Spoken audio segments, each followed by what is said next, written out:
Howdy, folks. Thanks for tuning in. Hope y'all are okay today. So, past couple days, even though I've been off work, I've been doing a little bit of driving. Yesterday we went out to dinner. Took almost the whole hee-haw gang with us. And had a real good time. Went out to Mexican. And then today, after church, went to do a little bit of running and get home, find out there was something that we ended up needing from the store that we didn't have. So I had to run out and track it down. I had to try a couple of places to find it. But the past 2 days, I've had something scary happen. Almost got in an accident the past 2 days. And both times it would have been the other dude's fault. And the one today, I could have killed the guy. The first one, I was going through a green light. And I'm a little ways back from the intersection. We're moving along about 45, 50 miles an hour, right around posted. And there's a guy way up in front of me that's turning to go down the side street where this red light is. And I'm far enough back from him that I'm not going to have to slow down. Well, someone's coming out of this side street and makes a right-hand turn and never looked, never stopped.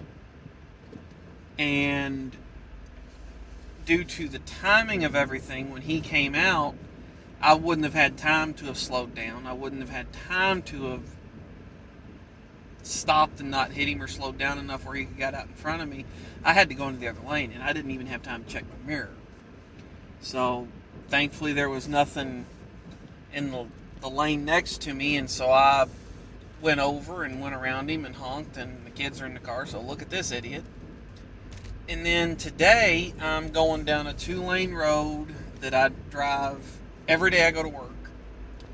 I'm going posted. And this guy on a sport bike wearing a helmet but no other protective gear is coming out of his driveway, and he comes out of his driveway 200 feet in front of me. But when you're going 60 miles an hour, you're moving 88 feet per second, and apparently he never looked, and he was like slowly crossing the road to go on down another side street while I'm going 55, and I had to get on the brakes really hard to keep from hitting this guy. And that's the second time that I've come to the point where I could say I could have killed that guy in an accident, and it would have been their fault, but I would have had the memory of it. There was another time I was following someone on a sport bike, and I had my dad in the passenger seat of my truck with me. This guy on a sport bike up in front of me. I had a very safe following distance for the speed. We're doing, I think the speed limit was 35 where we were, and we're going up a slight incline. And so we had slowed down from 50 to 35 where the speed limit changed, and the guy on the sport bike in front of me slows way down. And so he closed up my following gap. I was already on the brakes a little bit. Well, then he cracks down on the throttle real hard and yanks it back into a big wheelie. And when he came down, he didn't come down solid. He weeble wobbled around a little bit. And thankfully he kept it upright, because I had gotten close to him. I was in a 1-ton dually, and those things can stop a lot of weight, but they won't stop it quick. And I just looked at Dad and I said, if he would have gone down, I would have killed him. He goes, probably. Because there wasn't much of anything I could have done. I could have got on the brakes harder, but he had slowed down so much, I probably couldn't have got it stopped before I caught up to him if he went down. And today, if I had been getting a phone call and I'm in the car that's got Bluetooth connectivity, if I look down to touch the button on the steering wheel, I might not have stopped in time.